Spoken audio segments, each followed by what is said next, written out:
আসসালামু আলাইকুম। অষ্টম শ্রেণীর সুপ্রিয় শিক্ষার্থীবৃন্দ, আশা করছি তোমরা সকলে ভালো আছো। এখন শুরু করব তোমাদের স্বাস্থ্য সুরক্ষা বইয়ের 132 নাম্বার পৃষ্ঠা থেকে। এই ছকটি আমরা পূরণ করব। চলো শুরু করি। মূল্যায়ন ছক 2। ভূমিকা অভিনয়ের মূল্যায়নের মাধ্যমে অভিজ্ঞতার মূল ধারণাগুলো অর্জন। মূল্যায়ন।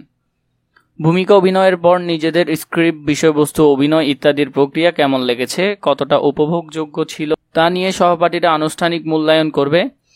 অন্য দলের সহপাঠীরাও কেমন উপভোগ করেছে এবং বিষয়বস্তু ও প্রক্রিয়ার ওপর তাদের মতামত দিয়ে মূল্যায়ন করবে। শিক্ষক আমার কাজের প্রক্রিয়া, অংশগ্রহণ, ধারণার ওপর মূল্যায়ন করবে ও ফিডব্যাক দিবেন। ভূমিকা অভিনয় দল ভূমিকা অভিনয় পরিকল্পনায় দ্বন্দ্ব বিষয়ে কার্যকর ও অকার্যকর চিন্তা ও বিশ্বাসের ভিন্নতাকে চিহ্নিত করতে পেরেছে। ভূমিকা অভিনয় থেকে যে কৌশলগুলো শিখেছে তা পরিস্থিতি অনুযায়ী নিজেদের পরিকল্পনায় ব্যবহার করতে পেরেছে।